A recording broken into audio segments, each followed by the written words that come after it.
Good evening. My name is Chantel Wright. I am the chair of the DC Public Charter School Board. Thank you for joining us this evening. I'd like to welcome my fellow board members and colleagues, including Vice Chairman Jim Salmon, Secretary Shakura Adamanfanian, Treasurer Carissa Stanley Beatty, Leah Cruzy, Dwight Davis, and Nick Rodriguez. This is both the last meeting of the calendar year, and it is also my first meeting as board chair. I'm very excited to take on this role, but I also want to thank and recognize my predecessor, Leah Cruzy. Being board chair is more than leading these meetings. It requires an active engagement with our wonderful executive director, Dr. Michelle Walker Davis, and participating in discussions with staff, members of this board, and others between monthly public meetings. Now, in my first month as board chair, I've only begun to realize all the work and dedication which my predecessor, Leah Cruzy, dedicated to this role. So I would like to say thank you to board member Leah Cruzy. Thank you for your commitment, your leadership, and passion for educating public charter school students in Washington, D.C. And thank you for your ongoing commitment, as I know you will continue serving on this board, something we are very appreciative of. So thank you.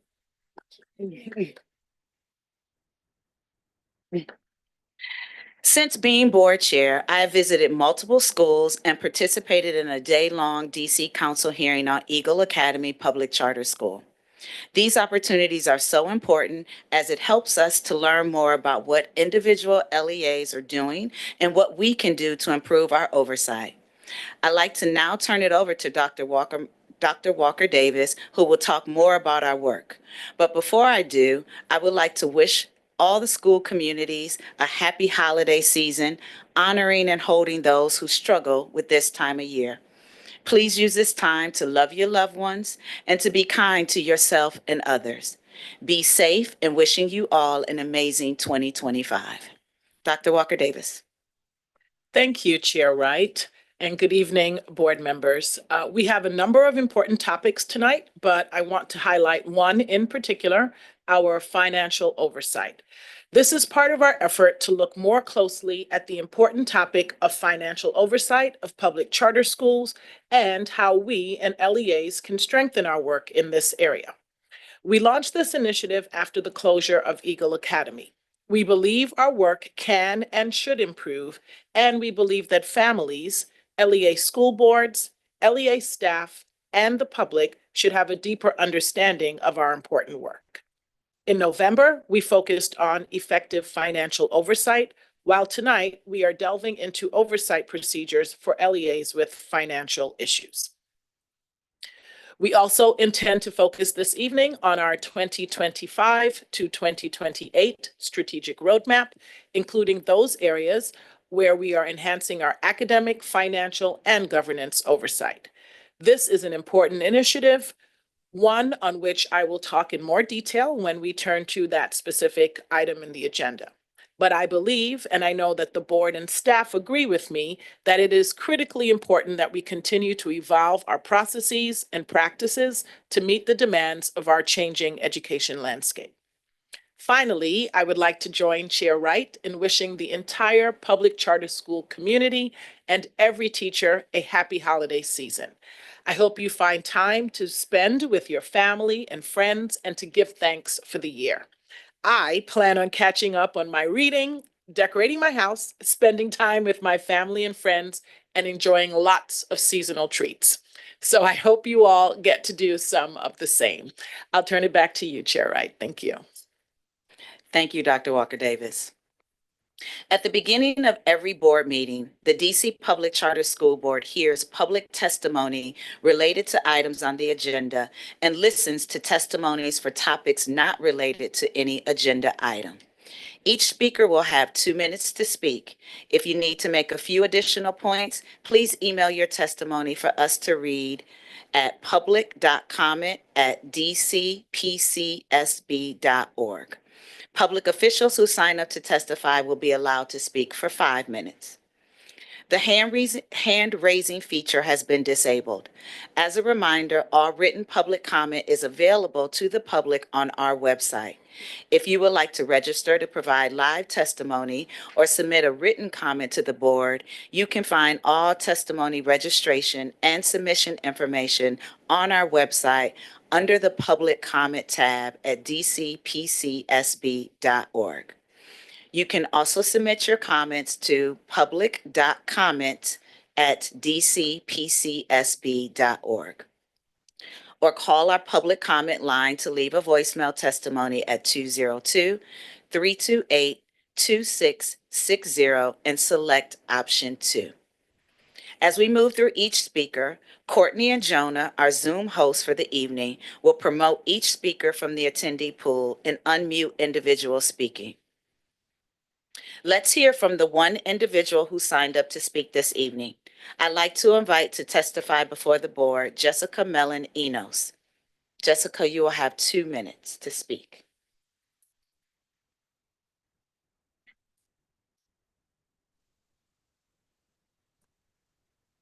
Good evening. Good evening. Okay, we're good? Sorry, it cut out a little when it went for Yep, me. we hear you just fine. Great. Thank you for the opportunity to testify on the Aspire Tech Guide revisions. I'm Jessica Mellon Enos, Director of Performance at 10 Square, a DC-based charter support organization deeply involved in this work since 2006. We appreciate PCSB providing updated floors and targets and school-specific measure guidance. However, we have 2 major concerns. The first is a lack of engagement and transparency. The red line version of the Tech Guide revision was only posted this afternoon. The school community has not had a meaningful opportunity to read, much less process these updates prior to the vote. There have also been no meetings of an Aspire task force since March to review data analysis or methodology specifics that inform these new floors and targets, and no data have been made available, leading to our second concern, which is validity. Last week, PCSB staff confirmed that for several adult Aspire measures, the floors and targets are the 10th and 90th percentiles of the school year 22-23 sector performance. In 22-23, there were 9 adult LEAs. Setting the 10th and 90th on an N size of 9 is not only statistically unsound, but also means the lowest performer is the floor. The top is the target, regardless of any outliers or distribution of scores. It also doesn't take into account national comparisons. In 2019, the national GED pass rate was 75%. That year, the lowest DC school had a 77% pass rate. Thus, schools surpassing the national average could score 0 points.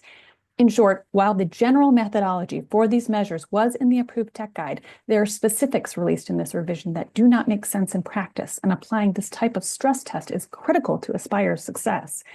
All other floor and target updates weren't available until today. They may have validity issues, but there hasn't been time to investigate. PCSB can address both of these concerns by meaningfully re-engaging the Aspire task forces and providing de-identified datasets. Had this specific methodology choice come before a task force, the validity error could have been identified and mitigated well before the vote. Providing data would allow the school community to help identify potential issues, support solutions, and have confidence in Aspire. To be clear, we are not seeking to hinder this vote or impede the implementation of Aspire. We simply request that PCSB engage with the school community and take reasonable steps to ensure validity, as this does not seem valid. Thank you for your time, and I'm happy to answer any questions you may have. Thank you, Jessica. Thank you.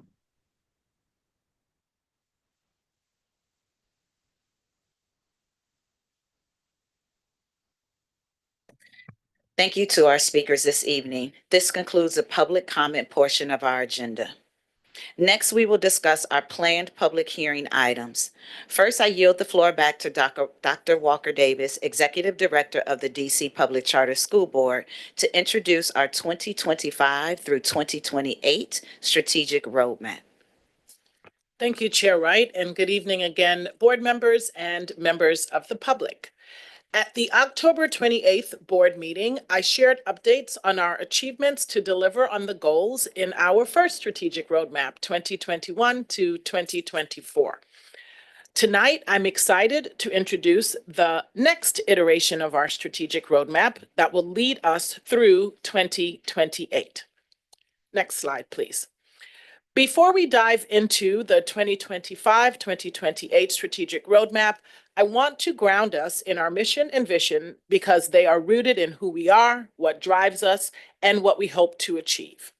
At DCPCSB, Our vision is that every DC student receives a quality education that makes them feel valued and prepares them for lifelong learning, fulfilling careers, and economic security. And our mission is to ensure that DC public charter schools are environments where all students, especially those in historically marginalized groups, thrive. As DC's sole charter authorizer, we approve, monitor, and evaluate schools with an emphasis on equity and academic excellence. We create policies and conditions to empower educators to do their best work in service of students, and we actively engage families, schools, and communities to inform our decision-making. Next slide. In addition to our mission and vision, our ready commitments and strategic priorities build on our vision and clearly identify our purpose. When we developed our 2021-2024 strategic roadmap, we established 3 strategic priorities: excellent schools, enduring partnerships, and effective organization. These priorities will continue to guide our work and our efforts in 2025 through 2028. To shape the next phase of our strategic roadmap, we identified, go forward, one more, thank you. We identified 5 core principles to ensure our roadmap effectively delivers on our mission, vision, strategic priorities, and ready commitments. The process for designing the roadmap incorporates lessons learned from the previous roadmap. It keeps race, equity, diversity, and inclusion, or READY, at the center and appropriately engages relevant parties. Alignment to our mission and vision. Every objective is designed to clearly align with our mission and vision, ensuring all efforts contribute to our overarching strategic priorities and objectives. Centering ready commitments, or as it's stated here, embedding ready elements. We've prioritized embedding ready principles into the objectives, reflecting our commitment again to race, equity, diversity, and inclusion. Addressing essential change. We also focused this process on addressing the critical needs of charter school students by evaluating their projected needs to drive meaningful impact. With respect to engaging relevant parties, as we designed our 2025-2028 roadmap, we ensured open communication and collaboration with relevant parties to increase visibility into our strategic initiatives. And ensuring accountability. Lastly, we prioritize concise tracking and monitoring to measure progress clearly and uphold accountability. Together, these 5 principles directly support DCPCSB's strategic priorities for the next 3 years, ensuring we live out our values in a meaningful and measurable way. Next slide, please. We developed 5 objectives that align to our strategic priorities of excellent schools, enduring partnerships, and effective organization, and this will guide our work starting in January of 2025 through the end of 2028. Our first objective is to implement the Aspire system, which, as you know, we have begun. For the last 2 years, we worked with school leaders, national experts, and the DC Charter School Alliance to revise our academic evaluation system. Our second objective is to enhance the effectiveness and the holistic impact of PCSB's oversight practices. We are committed to ensuring that our schools meet not only high academic standards, but also high financial and organizational standards, including board governance. Our third objective is to advance transparent data-informed decision-making by the DCPCSB staff, by LEAs and their schools, and DC families by modernizing our data management practices and ensuring that data reliability and operational efficiency are improved and maintained. In Objective 4, we will engage a diverse group of individuals and partners to enhance communication on the value of strong authorizing practices to ensure that we meet the needs of the DC families who have selected our schools. And finally, our fifth objective is to cultivate a talented, ready-driven, and engaged workforce that addresses the evolving challenges and opportunities in the DC education sector by implementing our talent philosophy and our ready commitments. Next slide. So in year one, we will focus on these areas. Next slide, please. In objective one, again, I want to point out that I just highlighted all of our big objective areas. We will be working on these over the next 3 years. I'm only focusing on the things that we are going to be working toward during the first year, 2025.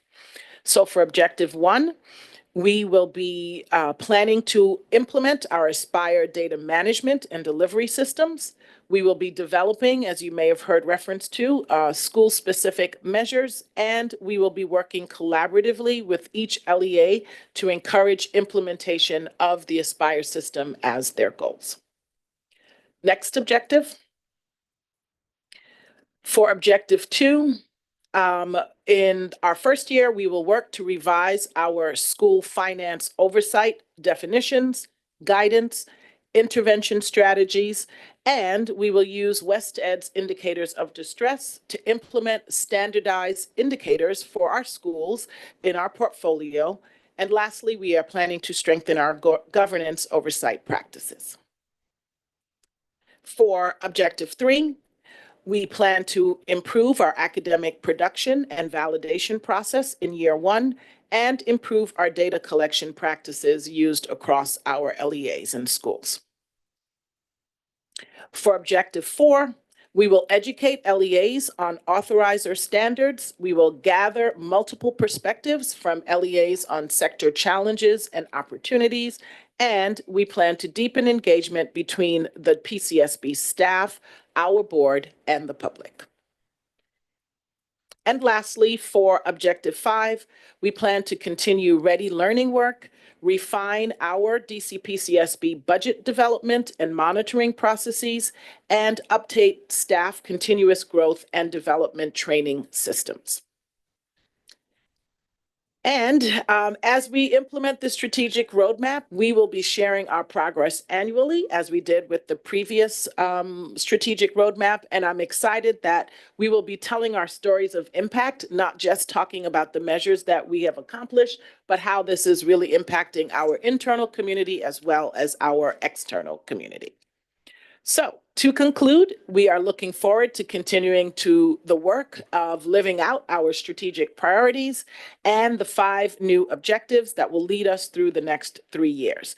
I want to thank this board, my leadership team, and the staff for their hard work to create our phase 2 of our strategic roadmap, a plan that really reflects our ready commitments, the strategic priorities that have guided our work over the last 3 years, and the learning that we've had from implementing a strong roadmap in our first phase. Again, I look forward to sharing progress on this new roadmap annually. Thank you, Chair. Thank you, Dr. Walker Davis. I want to open it up to the board for any questions.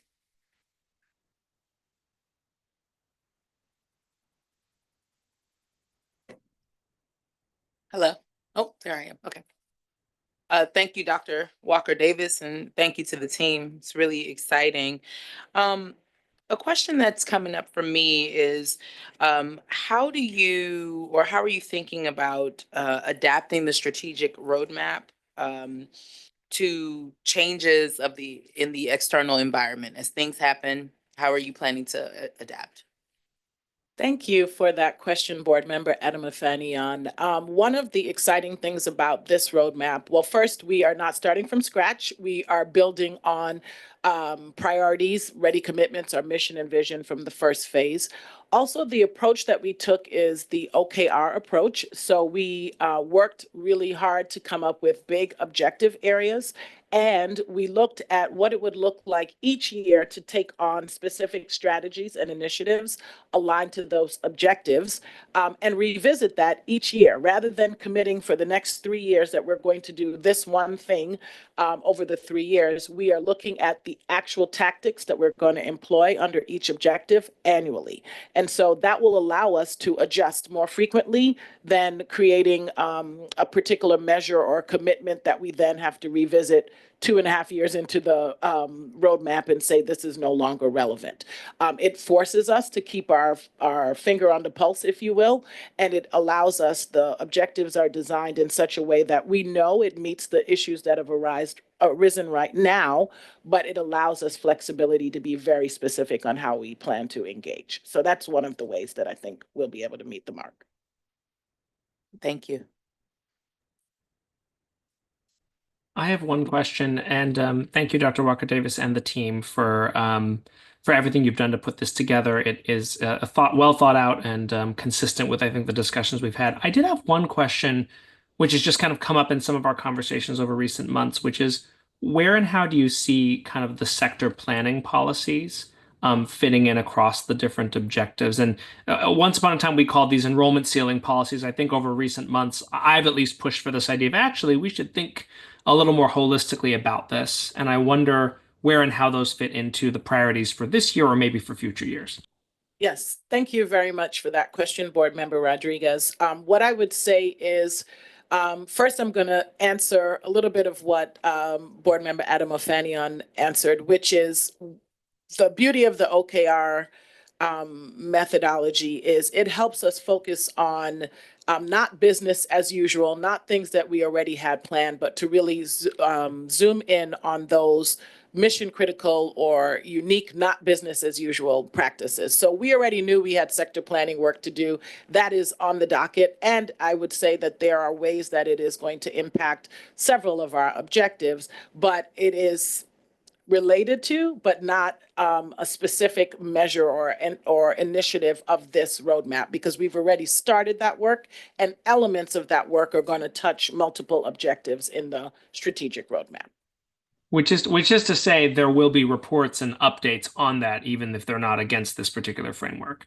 Correct. And the one most visible action is that we are going to be coming back to this board in the spring to ask you to adopt a policy or policies related to our sector planning. But I would name that it will come up in our, I believe it's objective 5, that we talk about how we interact with the community. It will come up certainly in all of the retooling that we'll have to do regarding our both academic as well as governance oversight. So those are multiple places where you will see elements of that sector planning showing up. Great, thank you. And Dr. Walker. Go ahead. You go ahead. No, you go ahead.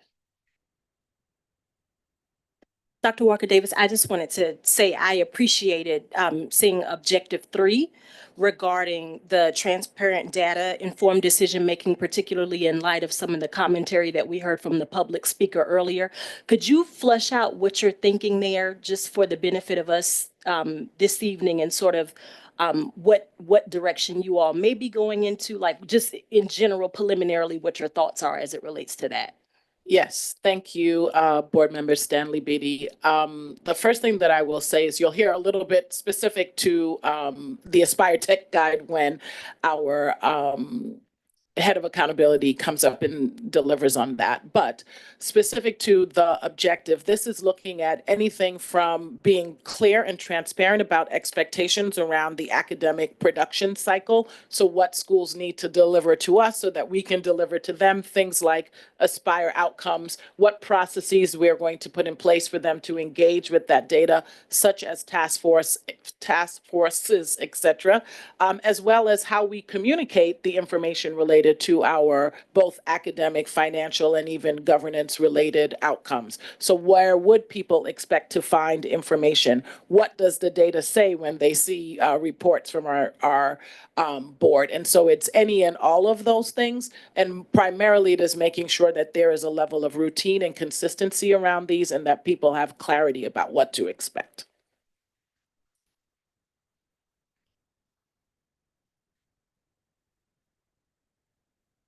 Thank you for your presentation, Dr. Walker Davis. I have 2 questions. You said that you'd be reporting annually on progress in meeting the objectives of the strategic roadmap. What form will those reports take? Will they be at public meetings? Will they be in writing? If they're in writing, how will they be disseminated to the community? Thank you for the question, Vice Chair Sandman. Like I did with the previous roadmap, I will be reporting in a board meeting. It will likely be in similar format, a presentation that will include updates on the progress toward each of the objectives. And ideally, we will also be including wonderful stories of impact along the way. But yes, it will be a public board meeting, and there will be materials like a presentation and such. My second question is whether you've yet developed metrics, standards to measure progress in achieving the objectives of the strategic roadmap. Yes, thank you for that question. So what I highlighted as activities that we were going to do in year one are examples of what we're calling key results. And so we expect to have particular results. Each of those things, each of the activities related to the objectives, we have determined like what does it look like for that to be substantially met, partially met? Does it need to be moved to another quarter if we feel we're not making significant enough progress? And so we'll find a way to roll all of that up into the presentation and give the board and the public a sense of how are we doing. If you recall my reporting on the previous roadmap, we would say 86% of our metrics were on target, and 10% of them were delayed or moved to another time period. It would be a similar type of reporting. Thank you. So I just have one question for you, Dr. Walker Davis. I know enduring partnerships is important to you, and this plan has been laid out. Is there the opportunity at all for the public or the community to give you feedback on the plan, particularly as you go into developing the objectives for years two through I guess 2 and 3? Thank you for that question, Chair Wright. What I would say is there are multiple ways for the public to engage around each of the objectives. If you'll notice, the tone of the objectives were really based on learnings from the first strategic plan. And I think we've received quite a lot of feedback along the way around our activities that actually informed us designing those objectives. Where I think there's huge opportunity for the public to engage is really around the implementation of any of those key results. And part of the reason why we named making sure that we engage differently with relevant parties is that for each of these, whether it is the sector planning, whether it is financial oversight, whether it is retooling our board governance practices, each of those have different stakeholder groups or relevant parties that we're going to have to engage as we're rolling out those new plans. And that is built into our posture for how we implement the plan. And so I would say, our commitment around excellent schools and effective organization, enduring partnerships is embedded throughout the entire plan in terms of how we implement. And when I report annually, that is an opportunity, again, at a public meeting for folks to come and say how they're experiencing the changes that we are rolling out, and engage our board in that conversation as well. Thank you, Dr. Walker Davis, not just for your presentation, but for yours and your team's hard work in developing the strategic roadmap. Next on our agenda is a discussion item, financial oversight. For that, I will yield the floor to Will Henderson, Chief Operating Officer. Welcome, Will. Good afternoon and happy holidays. It's good to see everyone in person. Thanks for being here. I'm looking forward to my presentation today, and certainly the following conversation afterwards. If you'll move on to the next slide, we are in the midst of a series that is working on supporting all various folks that this impacts, not only our schools, but certainly our board and the community at large, about the important financial oversight work of the DC Public Charter School Board. If you'll remember, in November, I shared with you all quite a bit of information about what effective financial oversight looks like for an authorizer, and in particular for DC PCSB. And in that scenario, we were specifically talking about what typical oversight looks like, what we do for all of our LEAs once they are awarded a charter here for us. Today, I'm going to spend time talking about what our oversight procedures look like for LEAs that have financial challenges that we are uncovering in our oversight work. And so we will talk today about what escalation looks like for those LEAs. And then later in the winter or first of the spring, we are going to connect some dots to the strategic roadmap that Dr. Walker Davis just shared about and the commitments that we are making and prioritizing through that roadmap about the enhancements we are doing to our financial oversight work. So thanks for this opportunity. If you'll move on to the third slide here, I want to make sure that it's important to note that what a core part of the work that DC PCSB does with financial oversight and where that comes from. And it comes from the School Reform Act specifically. The SRA states that PCSB shall revoke an LEA's charter if the LEA has engaged in a pattern of non-adherence to generally accepted accounting principles, or more commonly referred to as GAAP, has engaged in a pattern of fiscal mismanagement, or is no longer economically viable. You've heard us and our board speak about these things, and our financial oversight work is built to support our responsiveness to this. In the next slide, of course, there are a lot of us at the table, and we all have distinct responsibilities. I hope you will find this slide familiar. There are roles of the DC Public Charter School Board. There is a role of LEA leadership. There is an important role of the LEA's Board of Trustees, and there's a role of the families and the public. This is a familiar slide. I won't review it here, but it's important to note that we all have a role. So today, to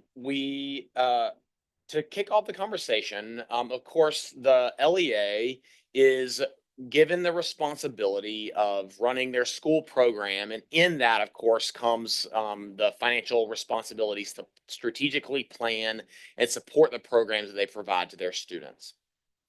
We expect our LEAs to do several things. First, of course, is to be public stewards of to be good stewards of public dollars, to fulfill their charter and fiduciary responsibilities, and to establish and maintain robust internal controls. We expect LEAs to develop annual budgets and report actual budget variances to their board. And we expect them to control costs and to pivot in their spending when that is needed. And of course, as you can imagine, there's lots of things that can cause a need there. A couple of particularly common and larger scale shifts that we would expect an LEA to be responsive to would be when their enrollment changes and particularly decreases or is projected to decrease. An LEA should budget accordingly and adjust their plan. Secondly, of course, their investment in facilities is a large line item, and that should be reflective of their enrollment. And if they have idle capacity, we expect them to limit that and certainly address a plan when there is capacity that is idle. As you can imagine, there are a lot of responsibilities for the board of an LEA. And as a reminder, a charter is an agreement between that board and our board. So it's important to note that their role, the LEA's board, is critical in this oversight work. We expect that the LEA's board reviews and monitors the use of the LEA's funds, that they not only monitor that use, but they understand what it is in service of, and they ensure that the charter and fiduciary responsibilities are fulfilled, and they oversee the establishment and use of those internal controls. That is the LEA's board's responsibility. And additionally, we expect that they review and approve the LEA's annual budget and routinely review financial statements with that LEA. And of course, that budget is the LEA's board's approved budget is something that they submit to DC PCSB, and our school finance team reviews and often engages in providing feedback with that budget. I do want to note, and I think that it's very important to highlight here, that while DC PCSB and certainly the staff is extremely engaged with the schools and with the staff and the LEA's leadership, there are several things that we are not, and it's easy to get those things mixed up. First off, DC PCSB is not the local education agency itself. Secondly, we are not its board. We have an agreement with their board, but we are not, in fact, their board. Importantly, we are not their accountant. An LEA can hire a staff or a third-party accountant to do the critical accountant work. And an accountant is distinct from their auditor, which we are also not. We employ professionals that have these skills and certainly support and answer questions of our LEAs, but we are not their auditor. An LEA is obligated to get to submit an audit to us that they have engaged with third party.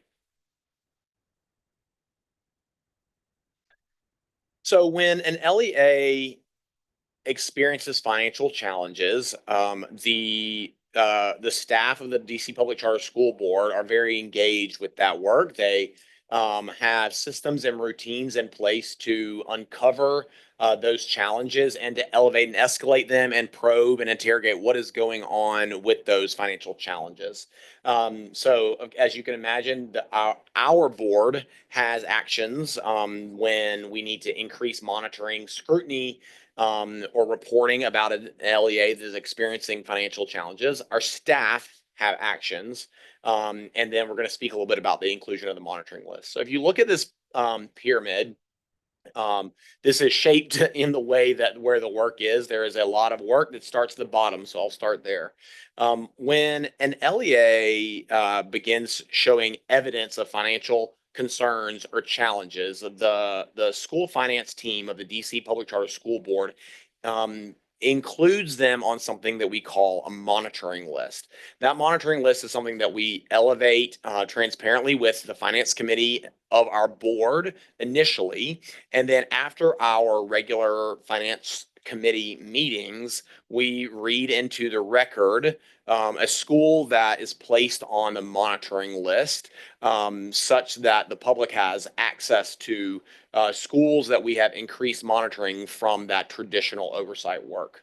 Any number of things, and we're going to talk a bit about this in a moment, any number of things can put a school or an LEA on the monitoring list. So I'll speak to that momentarily. But once they are included on the monitoring list, that is publicly available information, an LEA moves to submit financial information and reports to our school finance team monthly. That is up from quarterly. They typically, a typical, as I shared last month, report out is on a quarterly rhythm. Additionally, as you can imagine, the school finance team begins to learn even more than we may already have known about the LEA, and that leads to more questions. And so questions and interrogation and scrutiny increase dramatically so that we can understand what is occurring in the given LEA that is showing signs of financial challenge. And then we have much more frequent touch points and meetings that is based on the needs of the questions that we have that we generate from on a monthly cadence. It's important to note that when we include an LEA on our monitoring list, we don't just send that out to the public. We also and critically alert both, of course, the staff leadership, but critically the LEA's board chair and treasurer. So the LEA's board chair and treasurer have this information that this escalation is transparent with them. Over to the left in the middle section of the pyramid, we have highlighted here what staff's action is as escalation and concerns arise. You all may be familiar with our effective organization meeting, and that is a formal meeting with initially both PCSB staff and the LEA's board. So it can't just be an engagement with the finance staff of an LEA, but board members are represented there. And then eventually in those effective organization meetings, our board members, you all, are participate in that connection point. Additionally, another action that may come down the pike for the school finance team and the staff here at PCSB is that we might begin preparation or a recommendation of a financial corrective action plan, or from there revocation, or more minimally a citation for fiscal mismanagement, economic non-viability, or non-adherence to GAAP. The role at the top of this pyramid here, the role of our board, you all, is to vote upon a financial corrective action plan, more succinctly called an FCAP, or to initiate revocation proceedings. So those are the actions that our board takes. So this chart here articulates concisely the flow of our process when we intervene or increase our monitoring. Again, last month we talked about the typical oversight, and then we talked about, I just mentioned this process called what happens when we add an LEA to the monitoring list. From the timeline for monitoring lists can be long. There is we have information that we need, and we are spending the time on while a LEA is on a monitoring list to understand what is occurring in those financials, and asking the LEA to respond with their strategy or answer for the lack of strategy to address those financial concerns. To continue the escalation process, the natural next step is a FCAP, or financial corrective action plan. And then after that, if an LEA experiences any of those things that I mentioned earlier, or fails to meet the targets outlined in their agreed upon financial corrective action plan, we would begin that revocation process. Where key financial indicators targets are required in an FCAP, the FCAP duration typically allows for us to engage with the LEA long enough to bring those KFIs above targets and maintain them. So that's a bit of information about what's going on during the financial corrective action plan. Okay, I'm going to go a little bit deeper here, and I recognize that there's a lot of text here, so bear with me. When we talk about being placed on a monitoring list, and I mentioned some of this, the LEA exhibits one or more of the following criteria that could lead them onto our choice to place them on a monitoring list. First, they could have unmitigated below target KFIs, or a multi-year trend of unplanned significant enrollment decreases. When we talk about unmitigated below target KFIs, or key financial indicators, what we're talking about here is as you look in the financials of a given school, or this might apply to any other nonprofit as well, there's variability from the series of KFIs, and so it's critical for the leadership to understand what's happening with a typical KFI, and be able to speak to what's going on there and how they are supported, or how other KFIs may help explain the story of what is happening in the finances of an LEA. Secondly, an LEA concerns may be related to an LEA's governance, their internal controls, facilities costs, debt covenants, balloon payments, or significant audit adjustments, or unfavorable variances from their budget. Thirdly, we might begin seeing evidence or have wonders about GAAP non-adherence.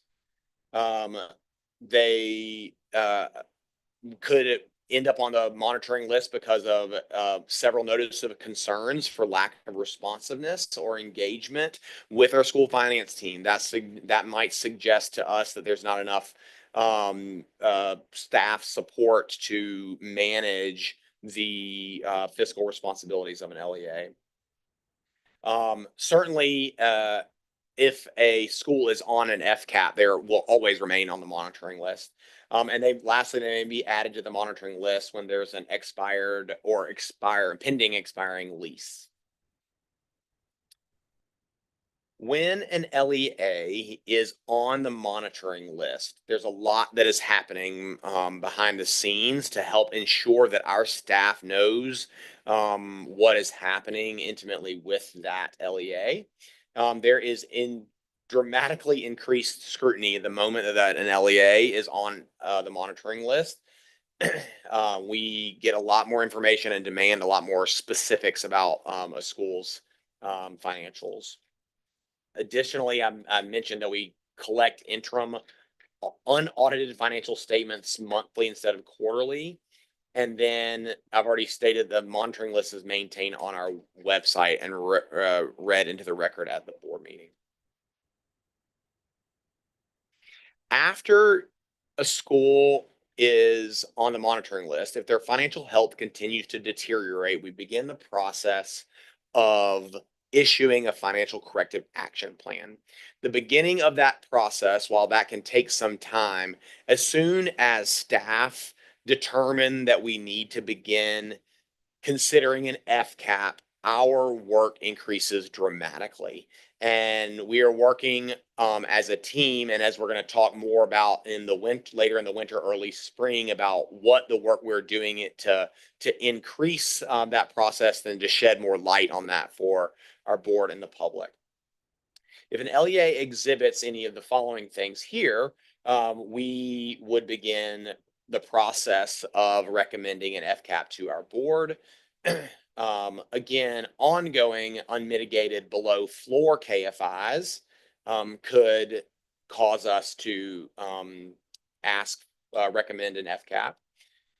Evidence of irresponsible spending, fiscal misconduct, undisclosed conflicts of interest, gap non-adherence, modified audit reports that are more significant or repeated internal control weakness could also cause us to recommend an FCAP. And lastly, ongoing unresponsiveness to our very, albeit significant amounts of questions, very reasonable questions to understand what is happening with your school.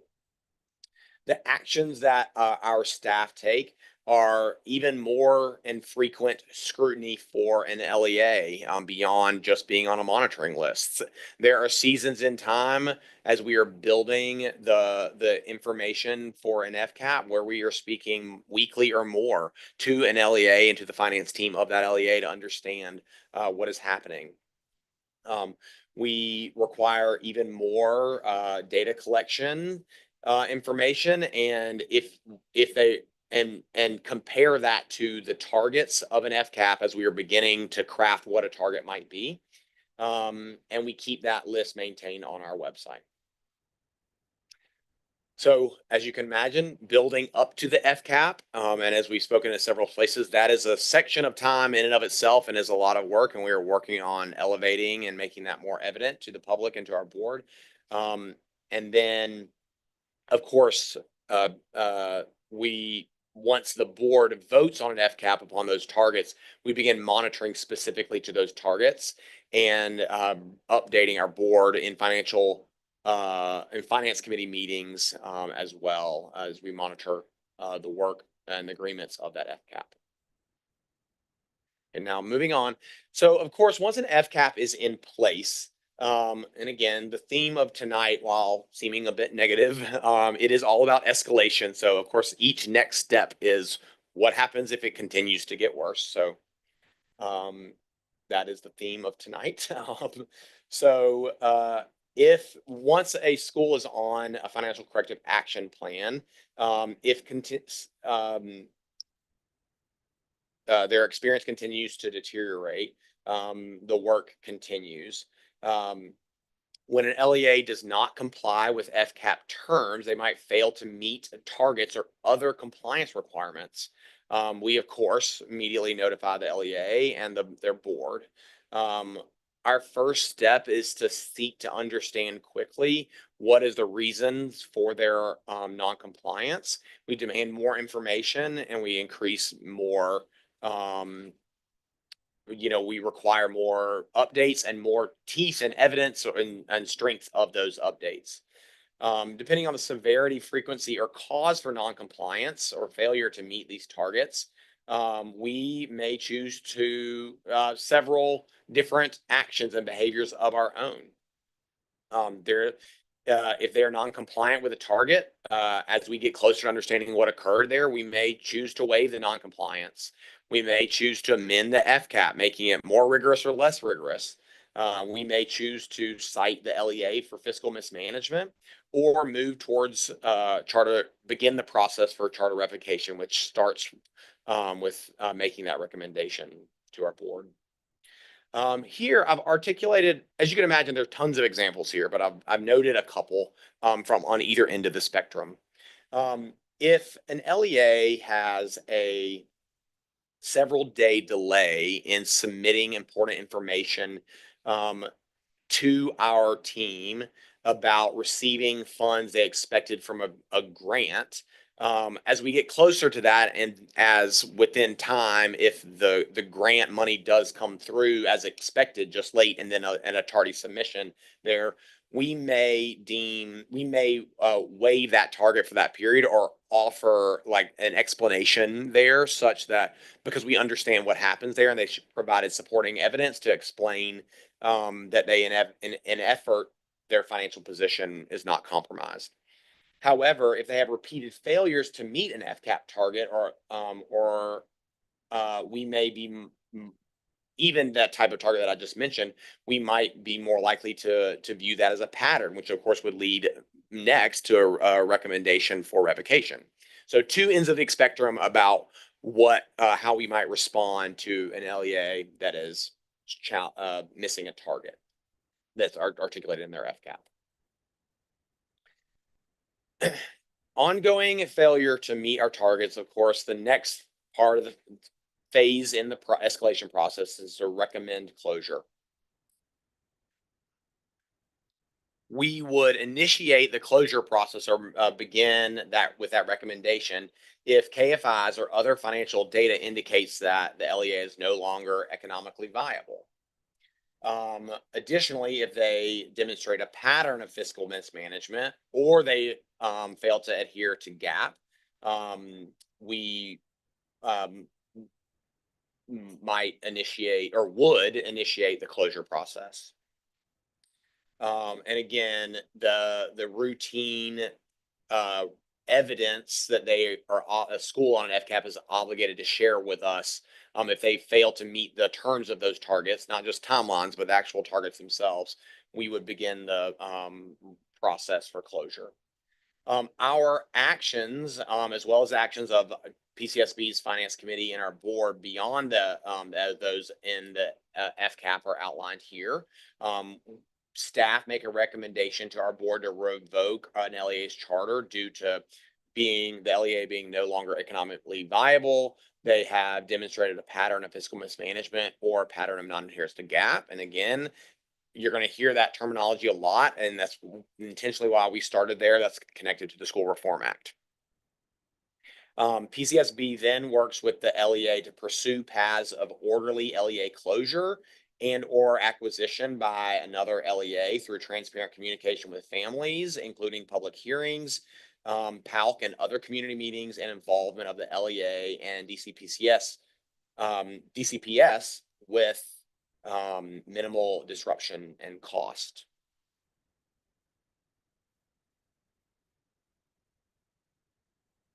So, of course, as a school closes, that ends the process of escalation. And so these last couple of slides were dense. So I'm going to take a deep breath and kind of pause and welcome conversations and questions from our board. Thank you, Will. We will begin with questions from the board. Treasurer Stanley Beatty. Thank you, Chair Wright. Thank you, Will, to you and your team for all this hard work, and for coordinating this information and making sure that us in the Finance Committee was prepared for tonight. So I appreciate that. I have a couple questions for you, but I want to start with just acknowledging your inclusion of the SRA In your presentation, I think it's very important that we state under the SRA what compels us to act. So thank you for that. My first question, you talked about the monitoring list and what gets you on it. And you gave us some really good examples. Talk about how an LEA would migrate off of the monitoring list for us. Thanks, Board Member Stanley Beatty. It's a great question, and I appreciate you talking about going the other direction. As I've shared here, any number of things can get an LEA onto the monitoring list. Likewise, any number of things can get an LEA off the monitoring list. So an LEA in their normal reporting work is sending us tons of information that we are analyzing. So there are a couple of the most obvious things is they are momentarily on the monitoring list because of an indicator that we find challenging, and we need to understand what's happening with that. We ask questions over, a couple of quarters of collecting more information. And in fact, they have a answer that articulates that they are in a financially healthy place, or within a quick period of time, they bump back into what we consider normal for an LEA of their size. And so, as you well know from your background, financial experience of a school or any nonprofit for that matter can change a lot. And if you're looking too closely at one indicator, you could misunderstand the story. We talked last month about that we have a very comprehensive process. It's not just an algorithm. We just plug it in, it spits out a yes or a no. It's quite the opposite. And so putting a school transparently on the monitoring list alerts you all and the public that we have a wonder or concern, and we want to know more information. And if they share with us that information, or that they have a clear plan or documentation supporting a future of that plan, that would remove them from a monitoring list. The simple one that I mentioned a moment ago is if they have an upcoming lease renewal, that we learn of that, we want more information, we don't at that moment have evidence of that lease renewal, they're placed on the monitoring list. Within soon thereafter, they renew a lease, extend their time. That would give us confidence that they are back into a healthy space because they've simply answered our questions with transparency. And then, I think that helping as we get closer, our team's work is to understand, as we do the analysis, to understand what's going on. If we then understand what we initially thought of as a red flag, we would move them off that space. So. Perfect. Thank you for that. Just two other questions. On slide 7, and hopefully I got the slides right. Under increased monitoring, scrutiny, touch points, and reporting, there's mention of citation in sort of the escalation process, FCAP, revocation, and citation for those 3 items that are, of course, directly from SRA. Talk a little bit about citation as an escalation. I think this is the first time I've seen that, so I'm intrigued by the citation piece. Yes. So it's a great question, and I think for clarity, I think I heard you say that FCAP, revocation, and citation are coming from the SRA. And correct me if I'm wrong, but what I think I'm hearing you say is that we can give, what the slide is trying to communicate is that we can give a citation for something that is evidenced in one of the things below. Those 3 things below, fiscal mismanagement, economic non-viability, and non-adherence, is what SRA is about. Yeah. Okay. Right. As you know, it is important that we articulate clearly and assertively to the LEA when we have concerns or evidence of something. Fiscal mismanagement or a wonder or evidence of concern of fiscal mismanagement can't just live in a verbal conversation. Sure. And as we have a real concern, something that we deem as concerning, we're going to formally cite, the staff will formally cite an LEA for possible evidence for this. This is staff action, not board action.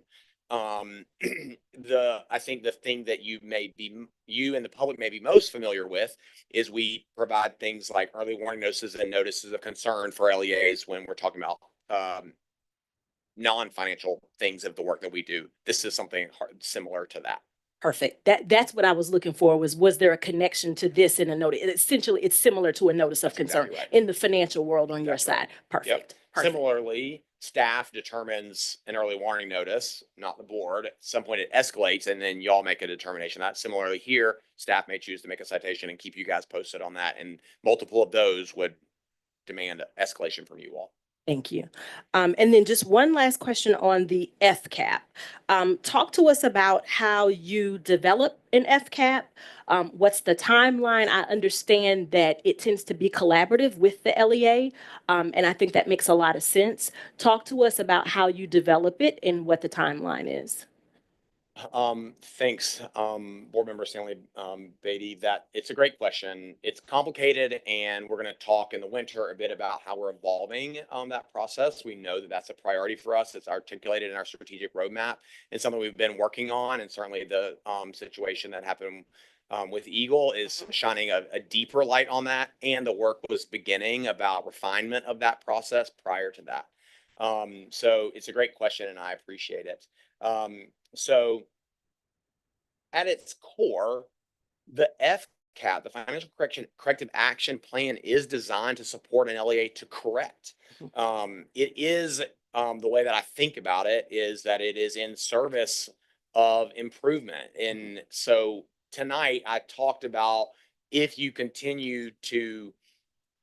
LEA continues to struggle after an FCAP that ends in closure, but that's not what the purpose of it is. The purpose is to transparently say, we as your authorizer are requiring you to fix these certain things that communicate financial health, because we believe that financial health will allow you as an LEA to serve the students that you've signed up to serve best. So at its core, the Financial Corrective Action Plan is to help an LEA become healthier. And so it is very collaborative. And while we are very assertive in the plan that we help put in place, and you all have the final vote on what that plan is, we are designing these FCAPs with the belief that not only can an LEA achieve with thoughtful strategy the targets outlined in the FCAP, they will also be healthy when they are achieved. So, yes, it's very, very collaborative. We ask a zillion questions so that we think that this target we're putting in place, there is a path, even if it is a hard path, there are bricks laid in movement of that direction. And in service of making a reasonably achievable goal. The school might provide feedback and inputs to us during that process, which could evolve or change a target or add a target or add a nuance to the FCAP. So as we gain that feedback and back and forth with the school and the challenges that inevitably are further uncovered that they are saying that they can work through or they wouldn't if they didn't know how, we make sure to unearth all of that as we're building this FCAP. The timeline question is also a good one. It's a little more challenging to speak to. As you can imagine, all that collaboration is a lot of work. It's a lot of back and forth. Mm-hmm. And meanwhile, these folks are running schools and serving students as well. So it's a lot of work on our team's part, because as we get closer to the work, it is our obligation to understand truthfully what is happening. And so it's a lot more depth, a lot more analysis, a lot more back and forth. So the development of an FCAP can take some time, and we're going to talk about what we're doing to address that in a season. Now, the FCAP itself is an easier timeline to answer. That is articulated in the FCAP. When you all vote on an FCAP, there is a timeline for that. Mm-hmm. And that is completely dependent upon the school. It could be a couple of years based on these certain things that need sorting out. It could be 5 years that you can be great and healthy and sorted out several of the things, but we made a commitment publicly because of any number of things that you're going to be on the Financial Corrective Action Plan for a lengthy period of time. So the the financial corrective action plan itself is time limited, and that is transparent with the school, transparent with you all, transparent with the world. And typically when an FCAP itself ends, the thought is completed, that would initiate them immediately being removed from the monitoring list, because the timeline and the on-ramp or off-ramp to the FCAP is long enough that the evidence of financial health is well established. It's not a downgrade, like downshift from an FCAP. Now they're just monitoring. The end of the FCAP should suggest financial stability, health, and stability. therefore they aren't even on the monitoring list. So thank you for that. If I might, Treasurer Stanley Beatty, just add that we're talking several weeks in terms of the back and forth with the school, possibly over a couple of months to actually develop the FCAP. But one point that I want to make is, at the point that the finance team communicates to the school that we are prepared to recommend financial corrective action to our board for a vote, the FCAP process begins, and the school is already on notice that they have increased financial monitoring. And in effect, at the staff level, we are in corrective action. We do not yet have a board-approved FCAP, but we are in a corrective action posture. And I want to make sure that that is clear to the public, because the work begins at the point of that collaboration. The school knows it's not business as usual. They are answering way more questions than they would typically have to answer if they were in appropriate financial health. And my caution, and what will become even clearer in our oversight materials, is that they need to be having serious conversations with their board and perhaps their school community, that this is a process that they are engaged in with their authorizer. So I just want to make sure that while the public may not see until our board meeting, that this body has adopted a formal document such as an FCAP, that monitoring begins at the point that the finance team says we are engaging in this process. In the process. No, I appreciate that. Thank you for that, Dr. Walker Davis. And then Chair Wright, I just wanted to draw a fine point on something here, which I think is important. Although the staff initiates the FCAP, I want to be clear that the FCAP itself is an agreed upon document between PCSB and the LEA. And so the metrics that are derived and that are agreed upon are just that. They're metrics that are agreed upon. They're not metrics that come solely from PCSB staff to the LEA. There's been collaboration, there's been conversation. And so once that document is approved and formal, it's clear that the LEA understands what it is committing to in terms of the FCAP and what that's going to look like as that process progresses. So I just wanted to draw a point on that. Yeah. And even more specifically, the LEA's board. Board Member Cruzy? Thank you for all of this, and thank you for this preparation from last month. And it looks like we'll expect another presentation in January. In the winter. Got it. Sorry. So I see a clear alignment with the strategic roadmap objectives 2, 3, and 4 here. And not a surprise that we've been talking about enhancing our governance engagement for quite some time now.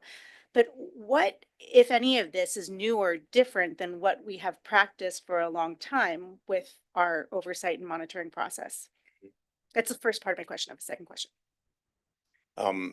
Thanks, Board Member Cruzy. I will respond to a couple things, and then I think Dr. Walker Davis will have a couple of additional comments. So structurally, the process of typical monitoring to monitoring list to FCAP to closure recommendation for closure is structurally very similar to what has been occurring for a very long time.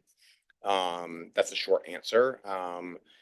As our skill and team has evolved through the years, and certainly we capitalized on what was happening during COVID and faced challenges ourselves during that season.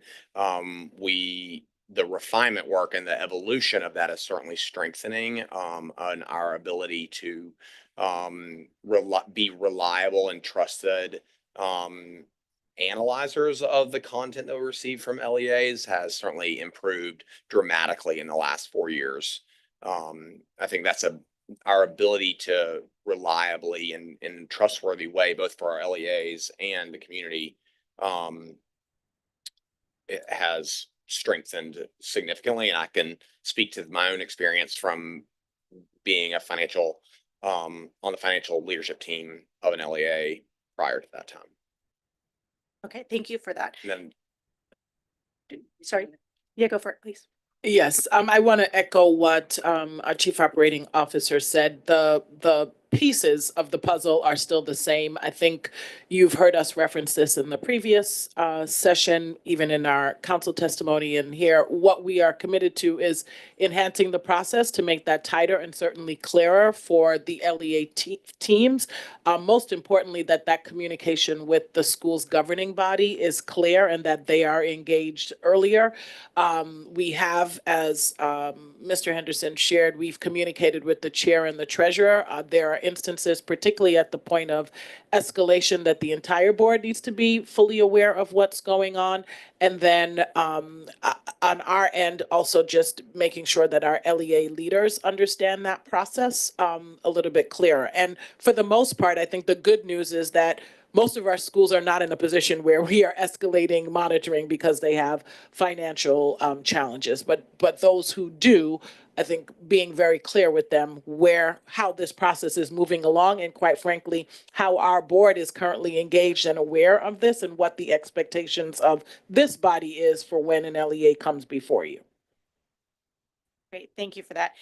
So maybe tapping into, you mentioned something around timing of so many moving parts in a school environment, grants that are expected don't come in on time.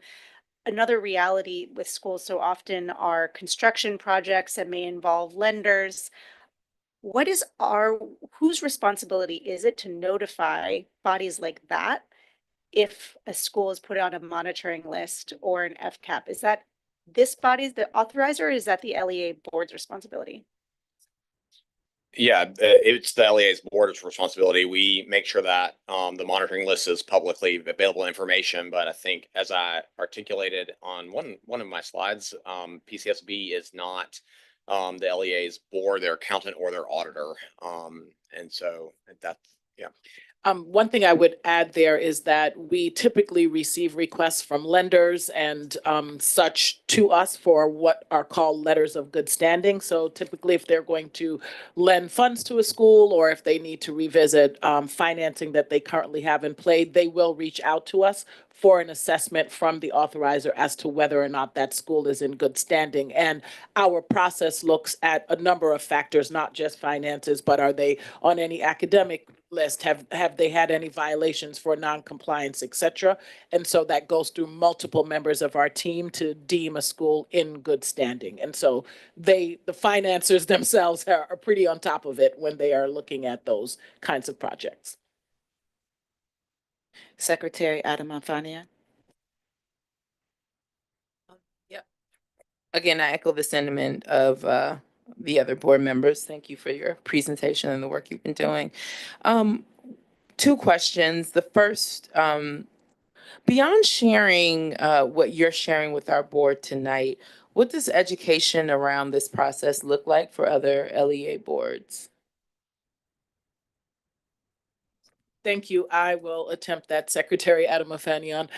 So I think you are familiar that we've done a series of trainings around Aspire, specifically for LEA boards. We are looking to do something similar in probably next cycle around the finances. But our first step, in which is referenced in our strategic roadmap, is to put out our financial oversight guidance document so that that process is clear at a high level. What are the things that we're looking for? What you should be asking as a governing body? What are the processes? Something similar to what Mr. Henderson shared. So our first step is educating through that oversight document, and then working with our external affairs team to think about opportunities to engage more directly with the LEA boards themselves. We've seen some positive response to the engagement sessions that we stood up for Aspire. So I think that's a good model for us to explore for finances as well. Awesome. Thank you. I think it's just really important as we continue to move through the work that we have opportunities or give opportunities for education. My second question is actually kind of going back to some of the reasons why an LEA may be placed on an FCAP, or even beginning to talk about revocation. One of the things that you mentioned is around evidence of non-adherence to GAP, or evidence of fiscal mismanagement, or an LEA showing itself not to be no longer economically viable. Can you talk about like concrete examples? Particularly, I'm interested in around the GAP piece, as well as just examples of fiscal mismanagement. Am I still on? I'm still on. Thanks for your question, board member Adam Mafanyan. I'm very happy to share a handful of examples of things that may be evidence that could suggest such. Generally accepted accounting principles, or GAAP, is and not adherence to that is very common in the finance world, and an LEA's financial support staff or third-party support team is very familiar with these expectations. An example of non-adherence to GAAP might be that the audit report reflects a modified opinion. Another example might be that their audited financial statements are significantly misstated. So a lot more examples in there. GAAP is very complex, and it's a lot of principles out there, but they're typically third party related to errors uncovered with the third party auditor. So the non-adherence to GAAP is often a bit more black and white. It's a bit more easy to see, catch, and mitigate around.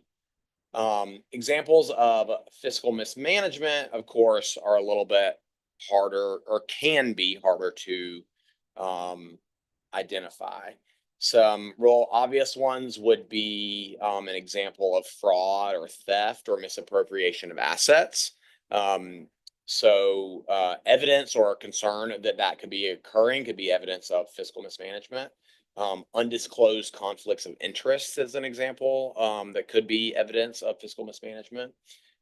Significant misstatements in budgeted, unaudited, or audited financial statements could be evidence of fiscal mismanagement. Challenges or problems with their internal controls could be evidence of fiscal mismanagement as well. So again, that's not an exhaustive list by any means, but I think it offers a bit of flair and color around what could lead us to be concerned about fiscal mismanagement.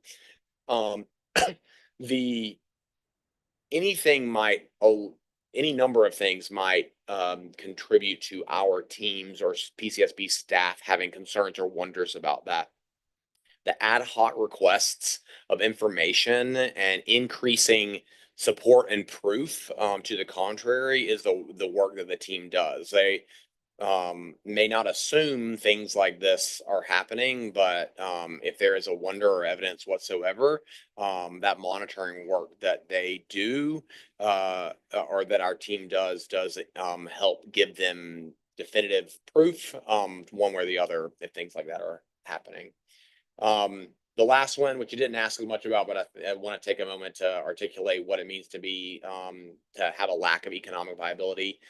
Conceptually, that's also fairly easy to understand, but a lot less easy to clarify given how much movement happens in our finances.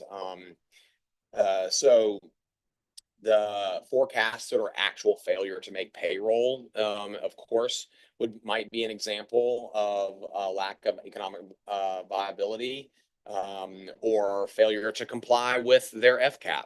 Even if things are being managed very above board, not complying with the FCAP could be evidence of lack of economic viability as well. So again, not an exhaustive list, but an LEA's inability to continue to sustain their program would mean that they are not able to continue fulfilling the mission of their agreements with our charter.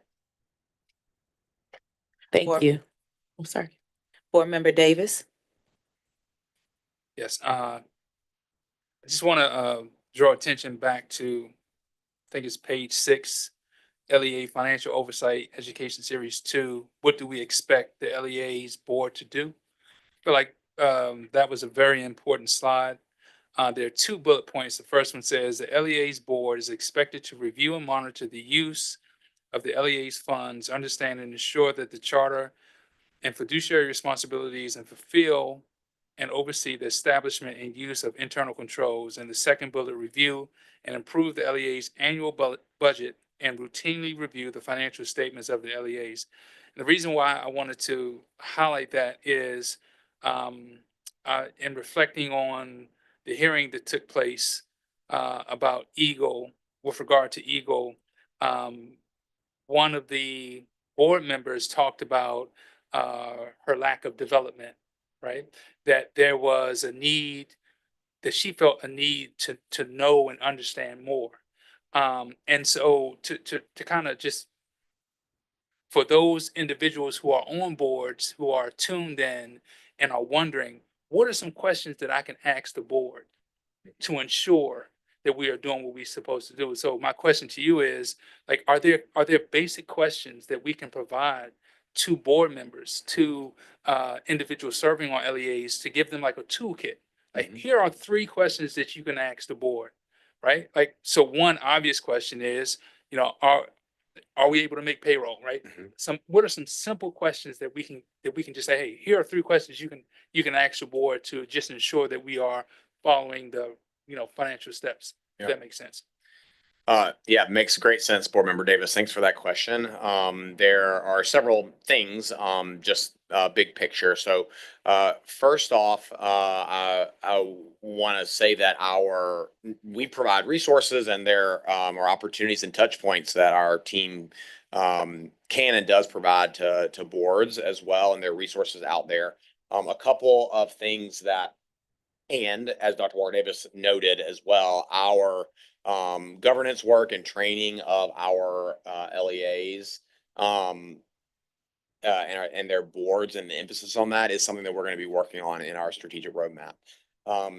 The one thing that I think is very important that we want our board members, our LEAs board members, to know and understand is that not only is what it is their job to oversee the finances, it is their right and our expectation that they understand them. So I might push you a little bit further, Board Member Davis, to say that there isn't a wrong question. They should be getting financial statements with real numbers that are easy to digest and manipulate and read.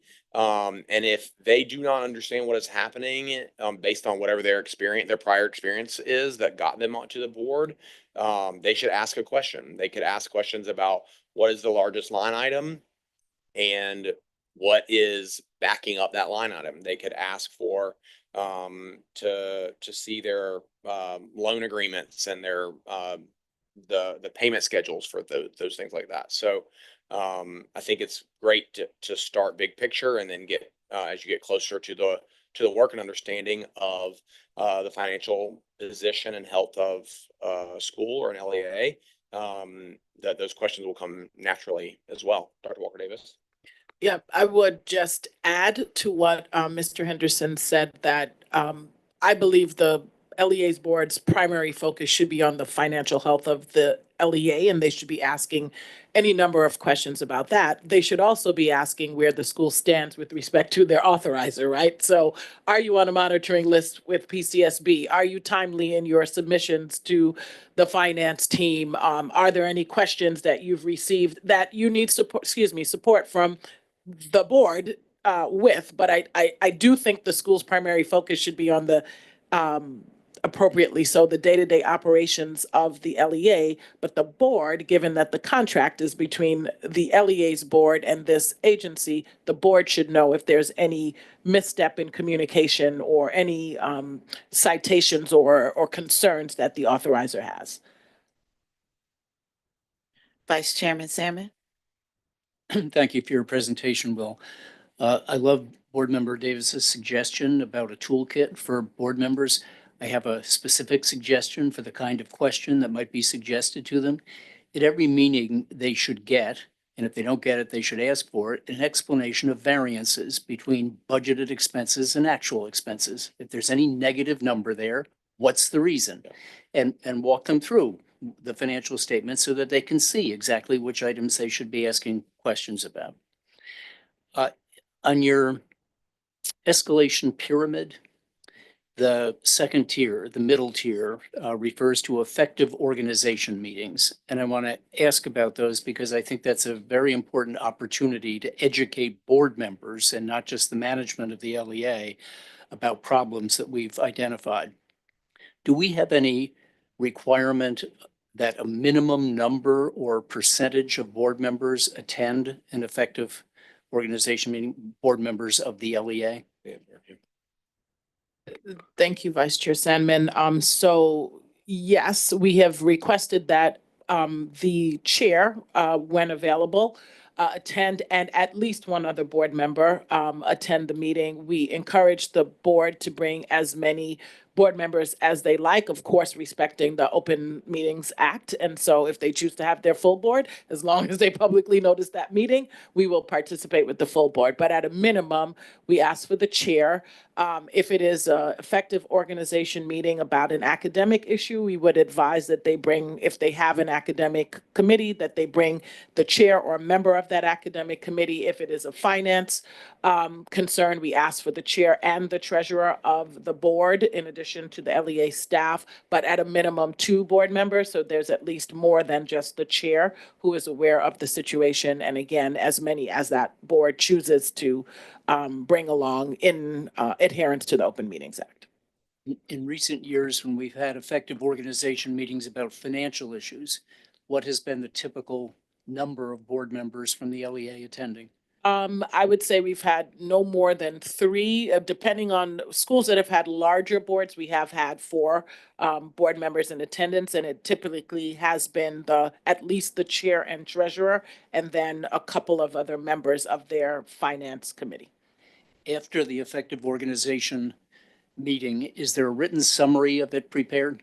And if so, is it shared with every member of the LEA board? Yes, Yeah. and yes. That's the right answer. Those are the right answers. Thank you. Board Member Rodriguez, did I see you? Okay.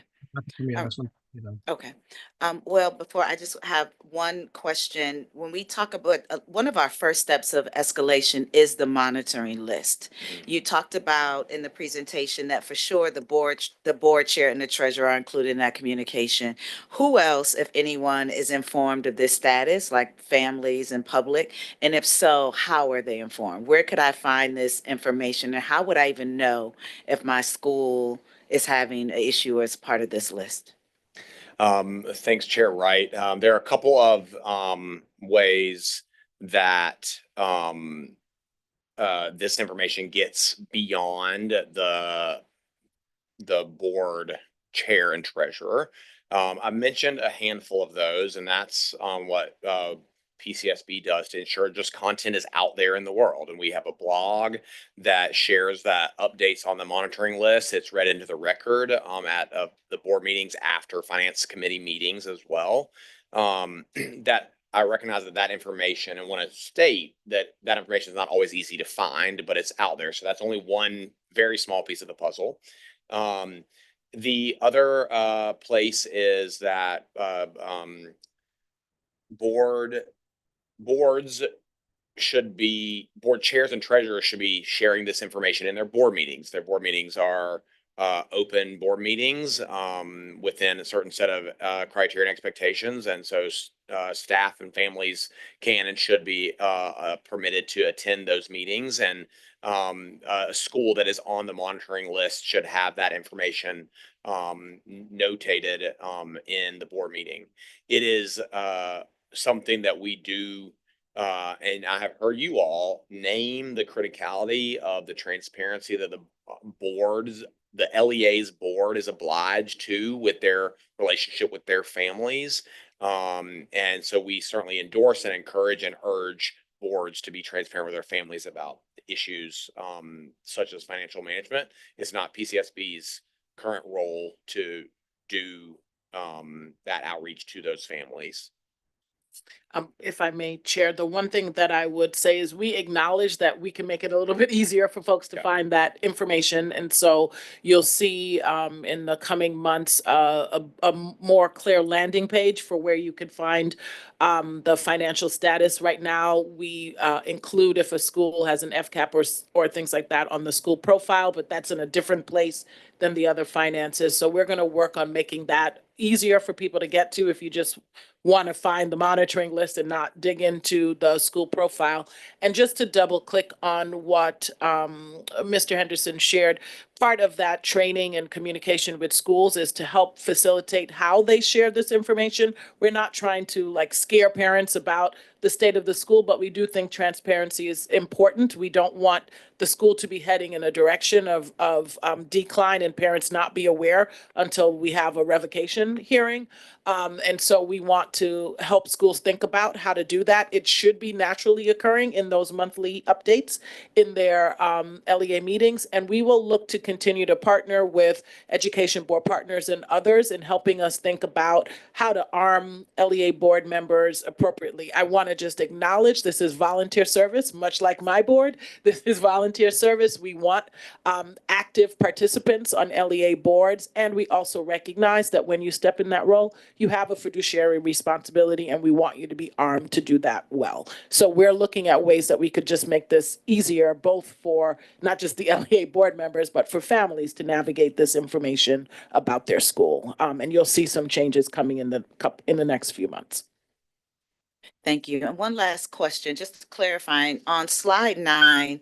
Well, you talk about schools being placed on the monitoring list, and one of the last bullets, which was a surprise to me, is that it said schools may be added to the monitoring list when there's an expired or expiring lease agreement. Is that when you then don't see something coming up next, like in terms of they don't have a plan next? It's not just that because my lease is expiring or about to expire that I'm placed on this list. That's right. I mean, I think our team, thanks for that question, Chair Wright. I think it's important to articulate what happens. There is a world where we are privy to information about the lease. Many of our schools lease property, and we may be privy to information about their lease expiring because of the vast amount of content that we collect in their audits over the course of years. So we may see that coming before the LEA itself has shared with us their plan for what's happening next. And so we place them on the monitoring list because that's a critical statement about the health of the agency. So they need to have a place to exist, a physical location to exist. And most frequently, an LEA has a plan that they're either finalizing negotiations around, or they haven't gotten this information yet because we haven't asked, And so, so yes, absolutely. Most frequently, as our LEAs are seeing their leases coming to an end, they're beginning negotiations with whatever parties are involved to extend a lease, to enter into a new long-term agreement, or to move buildings, or et cetera, et cetera. It's a great question. Well, thank you so much, Will, for being here today. I think this is a very important conversation, and we look forward to session 3 in the winter. So thank you. Thank you. For our final public hearing item, I will yield the floor to Starling Temp, Senior Specialist for Accountability, to introduce a request from Carlos Rosario Public Charter School. I would also like to invite representatives from the school to provide remarks regarding this amendment request. Ilani Lawrence, Principal, Lionel McGee, Director of Learning and Evaluation, and Allison Kokoros, CEO. Good evening. My name is Starling Temp. I am a senior specialist in the school performance department. Tonight, the board will hear from Carlos Rosario, a public charter school, regarding its request to amend its goals and academic achievement expectations by removing its in-seat attendance goal. Carlos Rosario Public Charter School proposes this adjustment to align with changes to DC PCSB's accountability system, Aspire. Aspire does not include in-seat attendance as a school environment measure in its adult education framework, unlike the previous performance management framework. Attendance is not compulsory for adult education students. Further, measures of attendance do not always capture the nuance and structure of course offerings for adult programs, which often do not require in-person learning 5 days a week. If approved, this change would be applied to school year 24-25 and beyond to align with Aspire's implementation timeline. Representatives from the school are available to answer the board's questions. Thank you. Welcome, Carlos Rosario. Allison, are you going to kick us off? I'm glad to do it. Hello, good evening, Chair Wright, board members, Director Walker Davis, and staff. I'd like to thank Starling Temp for your support in this process, leading us along the way, and also acknowledge that I have my fantastic team members here. Eleni Lawrence is serving as our Chief Academic Officer and also Principal of our Sonia Gutierrez campus, and Lionel McGee is our Director of Learning and Evaluation. So we do appreciate your consideration of this request for an amendment to our charter contract. And as Starling mentioned, it is really to align in this matter with the Aspire framework. As an adult LEA with attendance not being compulsory, we feel that while we still track attendance and use this as a KPI internally within our organization, we feel very strongly that student progress, achievement, and persistence measures are the most important indicators of our school model's effectiveness. And so, of course, our contract goals do have such measures of achievement and progress. And so we do request to have this alignment with Aspire in this matter. Great, thank you. Do we have any questions from the board? Board Member Cruzy? Thank you, Allison and the Carlos Rosario team. My question is actually for PCSB staff. I appreciate this coming up as anticipating alignment with Aspire, and just curious if PCSB staff, what is the process for engaging with LEAs on anticipating where there may be other opportunities to seek alignment in ways that are collaborative? It's up to the LEA to come to propose that.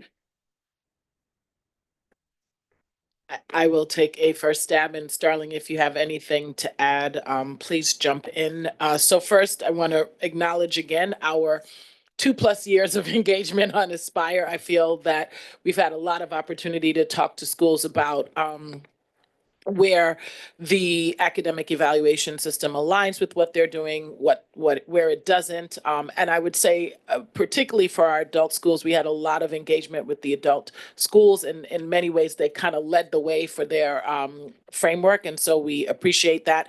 And as Allison is sharing, this definitely came out of conversations that we have with the adult community about the appropriateness of the measure. So this is certainly aligned.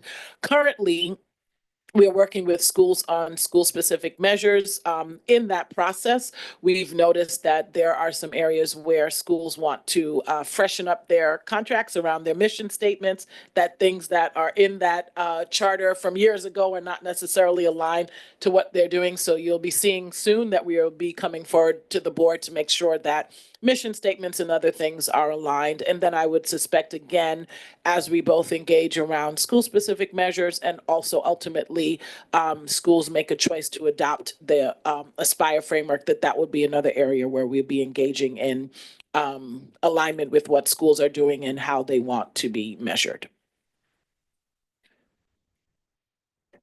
Treasurer Stanley Beatty?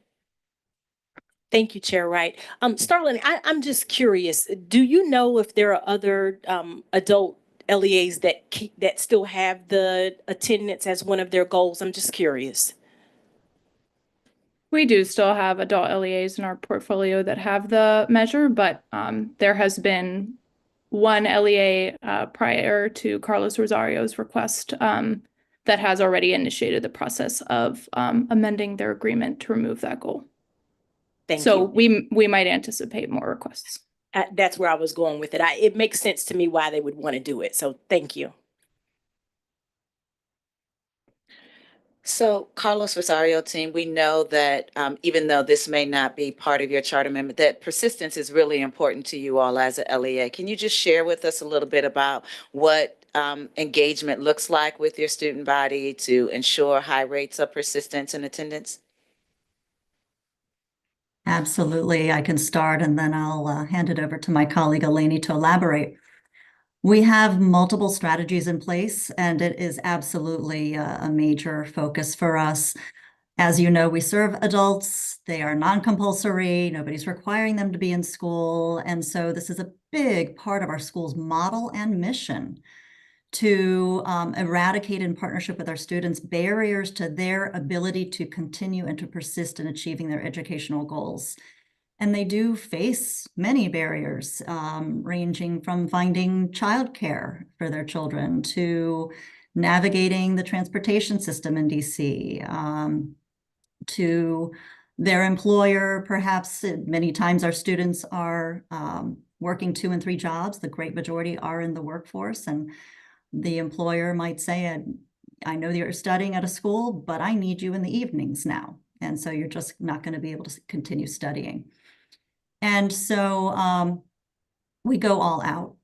Part of our model is comprehensive student support services that are provided with case managers, counselors, and are also provided in our students' native language directly to our students. And they work in partnership with our students related to challenges around transportation, for example. We succeeded in advocating with the mayor and city council that their Kids Ride Free would be expanded to include adult learners so that they could also have a transportation subsidy, so that the really high cost of transportation and taking multiple buses across the District of Columbia would not be one more potential impediment to their persistence in our school. We also have intensive a data monitoring culture within the organization at both campuses, each principal, and so Eleni will elaborate on that a bit more, working very closely with their leadership teams, with their faculty, with the student support services as well, to follow up on students that may not be attending as regularly, check in on them. What's happening? What can we do to support you? So that it's really individualized supports as well. That's very well coordinated with the team. But I'll hand it over to Eleni. Thank you, Allison. So I would just add, I think that we strive from the beginning of the entire semester where we really celebrate students becoming a part of the Carlos Rosario School. We do opening assemblies to sort of welcome students into our community. They have the opportunity to hear from graduates or alumni speakers to get some inspiration about where they may be going or where they could be headed and really hone in on their goals.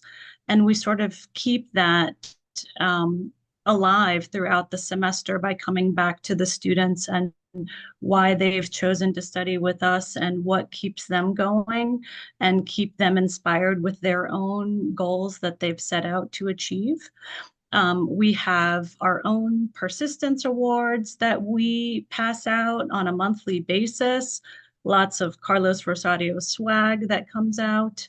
We really lean into joy at our school. So like, for example, today there were some students who were getting ready to take an assessment. One of the students led the class in sort of some exercises to get them pumped up to take the assessment, and they had some donuts there to support them. But we really try to, number one, continue to support the students to celebrate the small wins. As Allison mentioned, we really focus on when students maybe miss a day of class, or we notice that they're, absent a little bit more. We actively reach out to them, call, text, send messages, and we have some specific measures throughout the semester.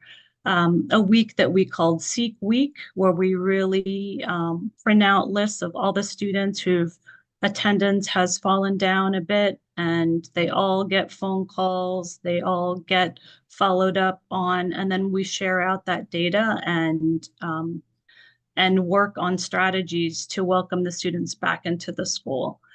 So we feel very strongly that the community, the environment that we are creating, the students tell us often how our school is their second home. We know that many of them are here in this country alone. They don't have their families, so we are their family. So it is very important for us to do as much as we can to not let a single one of them fall through the cracks, because we know that they have so much to give to our DC community, and they're all just making incredible progress. So we're here to support them. Thank you, and thank you for all you do, and congratulations on that advocacy with the city around transportation. That's huge. That's a really big win. It's also funny hearing it because you realize that we as adults are just like children. Give us a reward or an award or some sort, and we get excited as well. So, are there any other questions from board members? Okay, well, thank you, Carlos Rosario team, for being here and joining us this evening. We appreciate your service. This concludes our public hearing, and now we will begin our public meeting. May I have a motion to approve tonight's agenda? I move to approve the December 16th, 2024 board meeting agenda. Second.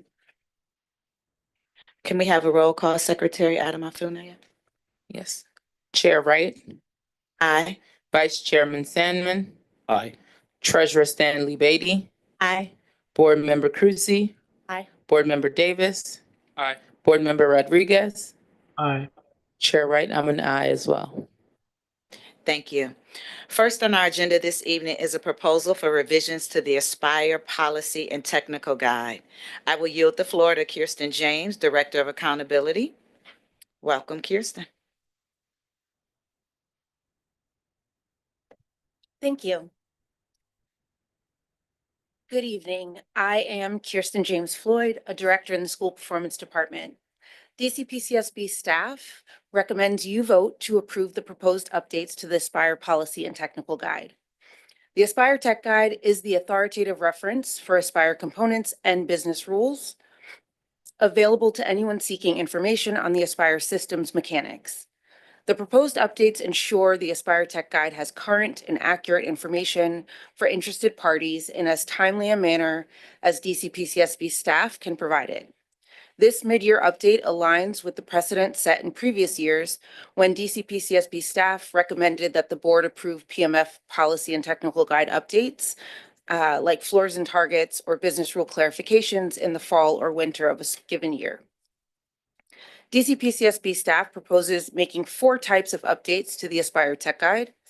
Number 1, adding floors and targets for measures the board previously approved in June 2024, when we said that DCPCSB will update floor and target values for specific measures in the high school and adult education frameworks following the completion of the school year 22-23 data validation. High schools and adult serving schools recently completed the relevant data validation tasks, and DCPCSB staff used the validated data to calculate floors and targets for those measures. Number 2, adding school-specific performance measures, or SSPM, content to the Aspire Technical Guide, including the 4 approaches schools can choose from to identify SSPMs and the parameters that articulate the guardrails to ensure these measures are reliable, valid, credible, and align with the charter goals, policies, standards of rigor. Number 3, clarifying expectations that for a growing high school, adding 1 grade at a time, the advanced coursework and career certification achievement rate measure will not be included in the school's Aspire total points possible until the school serves grade 12. This detail was previously unclear in the Aspire Technical Guide. Lastly, DCPCSB staff identified minor inconsistencies in the Aspire Tech Guide since it was approved in June 2024. DC PCSB staff has since taken steps to enhance our quality assurance practices, including creating an Aspire floor and target source file that verifies alignment between DC PCSB's data warehouse and the Aspire Tech Guide. I am happy to answer any questions you have. Thank you, Kirsten. Secretary Adamanfania. Thank you, Kirsten. And again, whenever I see you, I'll publicly give you kudos for you and the team's work on Thank you. Aspire. My first question is pretty simple.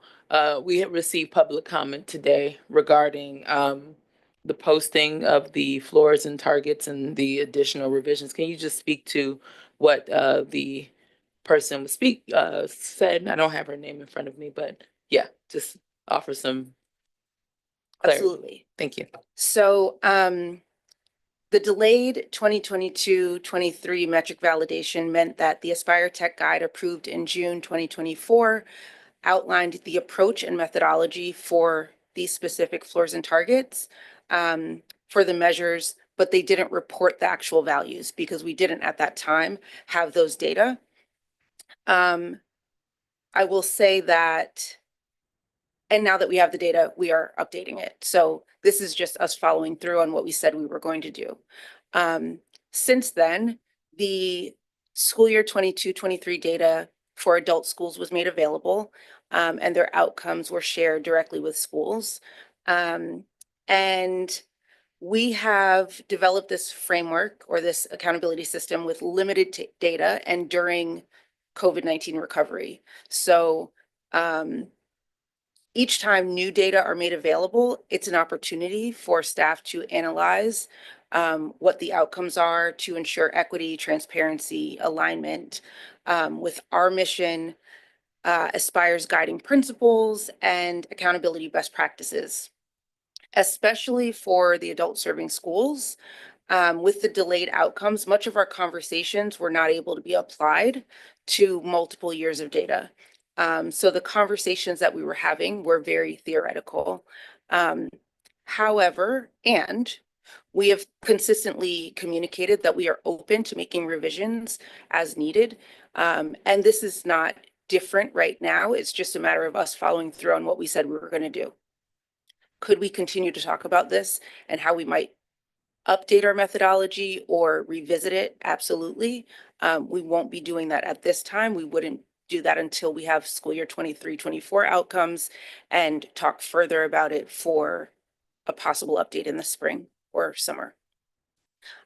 So I do want to stress that the approach for floors and targets is nearly exactly the same as it was for the PMF for this particular measure, persistence, 10th and 90th percentile. The difference is we used a 3-year weighted average to calculate the floors and targets previously, but again, limited data, right? So we don't have the necessary data in order to implement that approach right now. Could that be something we do in the future? Absolutely. Until then, Aspire holds floors and targets for 3 years. In this first iteration, it'll be 4 years. And so schools will go into each year coming up knowing what those floors and targets are. So even though they may not love how they performed in this first year and performance set those floors and targets for this year, everyone still has an opportunity to reach that 90th percentile for full points in the coming 3 years. Thank you. Just one follow-up question. For those who have questions, those who want to engage or want to continue to share their viewpoint to shape the work in some way, shape, or form, what is the best way for them to contact you? They know how to reach me. Oh, well, there you have it, folks. But okay, thank you. Treasurer Stanley Beatty. Thank you, Chair Wright. Kirsten, I just want to drill down a little bit because obviously we all heard during public testimony, again, conversations around engagement in data validation, which I take very seriously. I think I was one of the board members that asked the question about it in previous board meetings. So I just want to take a step back. I want to be clear, is there data that we did not post until today. Is that the case? I think that's what I heard her say. Was there something that was posted just recently as of today? So the board meeting materials that are the full updated technical guide, the red line technical guide, all of those materials are posted today in preparation for this meeting. Here's the catch. Like I said, we followed through on what had already been voted on in June.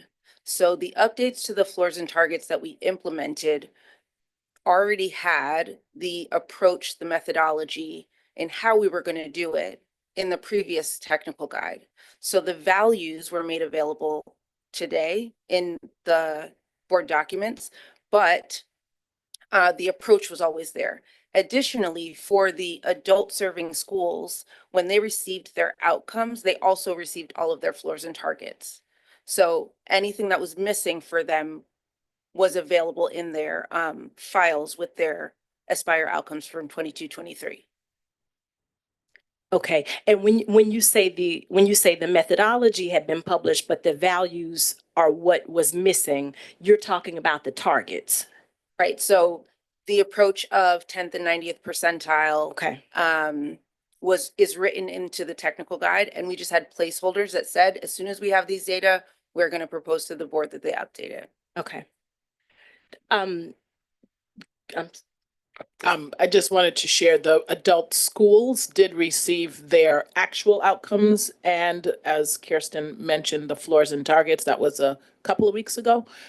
So it is not the first time that they're seeing it in the tech guide, but I do want to acknowledge that unlike as Kirsten mentioned, unlike our K-8s and high schools, they did not have these 22 outcomes during the process that we were developing Aspire. And so that is why we did put that placeholder language in June, knowing that once we had the outcomes, we would be able to have a conversation with them, seeing data in front of them.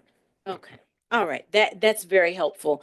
And then talk to me about your thoughts about the public testimony around validation of data. I'm assuming that's a separate conversation from what was published today. We've talked about this before in terms of validation of data, and there were things that were sort of disclosed about how you all were working with data and the fact that you were getting data from other places and then you were compiling it. Where are we now with being comfortable with our data and it being validated so that LEAs are clear about what we're using and everybody's on the same page? So one of the things I mentioned is that we now have a floors and targets source file. So it compiles all of the different floors and targets that we get from different places, including our own warehouse that we calculate, or OSSI floors and targets all in one file. That's available to users to be able to see it consolidated in one place. And that helps align or ensure alignment between what our data warehouse says and what the technical guide says. What I will say in response to the public comment, what was mentioned was around validity of the 10th and 90th percentile because we only have 9 schools. Okay. And that is the reality. We only have 9 schools. And what we are measuring for some of these measures is not measured the same way nationally. So persistence is a measure that we measure for our DC adult serving schools, and it speaks specifically to students being at an LEA long enough to complete programmatic offerings. There is not a national persistence measure for us to compare to. Previously, the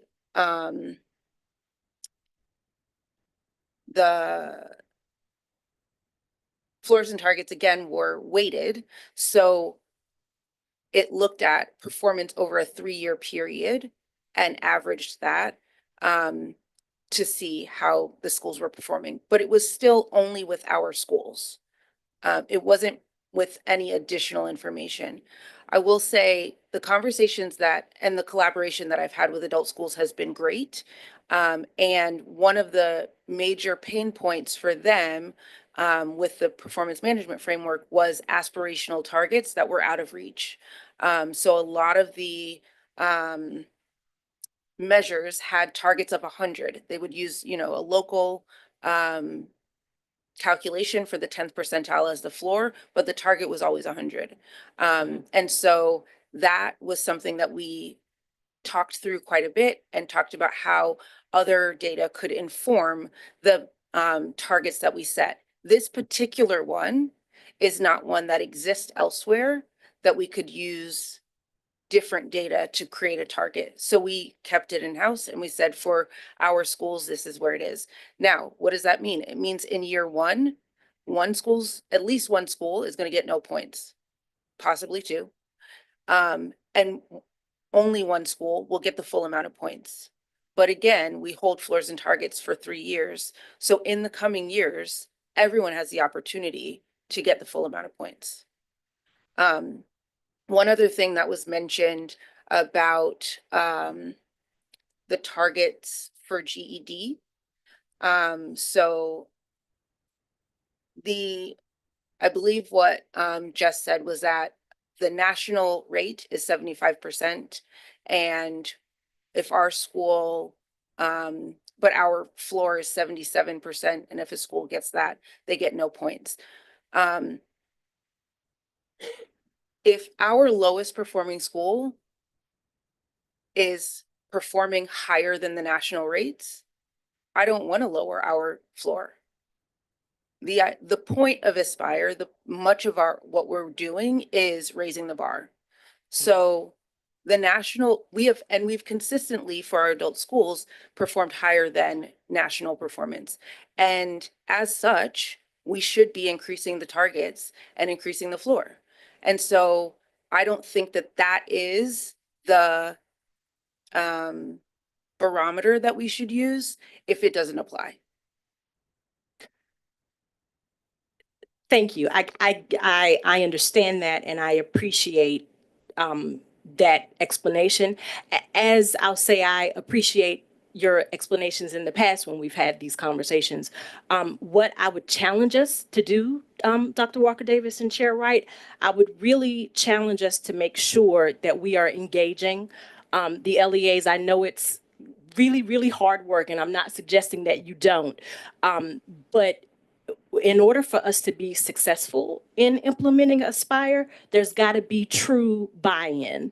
And I am not comfortable with the perception, even if it is just a perception, that we don't have accurate data and that we have data validation issues. I am uncomfortable with that. I am also uncomfortable with there being a perception of lack of engagement. I know how hard you all work. I know that there's conversation about the engagement that you all are doing all the time. So I get that. But we really have to be clear and we have to challenge ourselves to make sure that LEAs understand what we're expecting of them and that they also understand that we have done the work and that we are reliable in terms of what we're asking them for. We cannot continue to have conversations about data validation. I am extremely uncomfortable with that. Thank you, Treasurer Stanley Beatty. As am I. I do not want us to continue to have those conversations or even the perception of that. So I want to once again flag a number of things that I raised in the strategic planning presentation about the efforts that we're going to make there. But I also want to give Kirsten an opportunity just to remind folks about our reporting cycle and that there is opportunity. We had a lot of conversation about pilot when we did the Aspire. So I want to just make sure that on the record that we understand we are not reporting 22-23 data. It is an opportunity for us to see how Aspire works. And we will have yet another opportunity to report out on measures even before we get to reporting on levels and have consequences associated with that. But if Kirsten, if you could just speak a little bit to how the data that we currently receive is going to show up, if at all, and like what people should expect, because there is room for us when we have all of the data in front of us to revisit and to determine how Aspire is working and if adjustments are necessary. Thank you, Dr. Walker Davis. And thank you, Treasurer Stanley Beatty. I appreciate your attention to the perception, even if it is not actually what is happening. We have aimed to be very transparent in this process, and at times it doesn't seem that way if we haven't left a breadcrumb trail the whole time, right?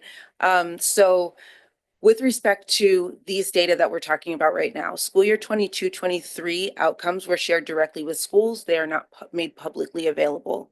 School year 23-24 outcomes, which we anticipate will be available in early 2025, will also be shared directly with schools, not made publicly available. We are still, in June, when we voted on this, or when you all voted on this, we talked quite a bit about our taking the opportunity for schools to adjust to a revised system. And so with that, we made school year 22-23 kind of directly with schools, 23-24 the same. And in 24-25, we still won't be reporting Aspire levels or summative scores or descriptors. We will just be reporting on how schools did on specific measures. What was your proficiency rate, period. We won't be qualifying those things in any way. And not until 2026, 27 data, based on 526, will schools get their first Aspire score, level, and descriptor. So we're still a couple of years away. And as I mentioned, each time we get more data, you know, we all know that COVID recovery has been a big topic of conversation. And so using data pre-COVID is not as helpful as we'd like it to be. Schools were in very different places then. And so in order for us to continue to make current and informed decisions, we reevaluate each time we have new data. And so what we're doing right now, updating the technical guide with the data that are available, is what we set out to do. It's what we said we would do in June, and we were doing that. If we had made a different decision, that would have lacked transparency because we did not do any engagement right now in these last couple of months. We just flat out did what we said we were going to do. The reality is that now that the adult schools have their outcomes and they're able to process more, and they will get more outcomes for 23-24, we'll have more to talk about. And so if there are things that we may want to reconsider, we have an opportunity to do so because we're still not publicly reporting Aspire outcomes until 26-27. Board Member Cruzy. Thank you for all of that, Kirsten. It's nice to see you again. And thank you for all of this. I mean, this is the work of an authorizer, and this is the work of this authorizer. Raising the bar, as you've just spoken through, there's so many moving parts here. And I'm reminded by some conversations we had over the last year or so of we've got buy-in piece that's incredibly important, data validation piece, incredibly important, and a child who is in kindergarten today is going to be in what grade by the time the data actually count. And then there's accountability to make sure that that child whose parent has chosen that school is meeting the promises that they made. So I appreciate the kind of the intentionality the intensity and the thoughtfulness with which we are giving ourselves a chance to reevaluate the information we have before us. My question is on back to timeline and calendar. You just talked through data application. Can you talk through engagement? Remind us all what comes next? I know we've got beautiful graphics somewhere. We have beautiful graphics of previous engagement and future engagement. So as I said, not until we have 23-24 outcomes will we have a significant amount of data to start a new conversation or continue former conversations. DC PCSB staff, our data team, my team have kind of running lists of things that we will want to talk about based on conversations we've already had up to now. And then school year 23-24 outcomes will likely give us new things to discuss. What will that look like in the springtime? So schools will get outcomes, and then shortly thereafter, after we've done some internal conversations, we will engage with schools to talk to them about the things that we have come up with. We will also give them an opportunity to propose topics that they'd like to discuss as well. And so that won't happen until spring. And then once we have those conversations and come to a recommendation, we will put it before the board.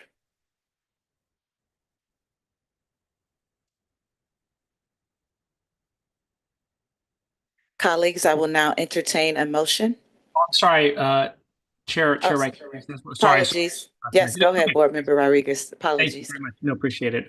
Kirsten, thank you very much for the presentation. I just want to make sure I understand it as well. What I think I heard you said is that, you know, there's a certain amount of engagement that took place up to this point. There could be questions about the validity of the data, but I think what I'm hearing you say is, in either case, because of the timeline we approved around when and how these measures are even applied, which was a result of feedback from the field, there is ample room to kind of sort of see what this looks like without huge stakes attached to it, and then to kind of reconsider the conversation as stakes get added in years to come. So in a way, the timeline we're following is the timeline the field actually asked for over the course of the, large amount of consultation that happened leading up to the approval of Aspire this last summer. I just wanted to double check that my understanding of that is correct. Is that right? 100%. 100%. Okay. All right. So, I mean, I just think that's important for us to have on the record, right? The field asked for this timeline, and we are now applying this timeline. And I think sort of the objection that we heard earlier, part of that, has to do with the fact that, like, we are in fact phasing in the way that the stakes are attached to these measures, and so there should be room for that conversation precisely because we listened to field feedback in the timeline that we approved. Okay, great. Thank you very much. Appreciate it.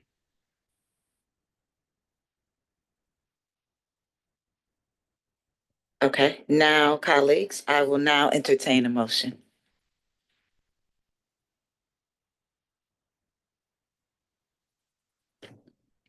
I move to approve the revisions to the Aspire policy and technical guide. Second.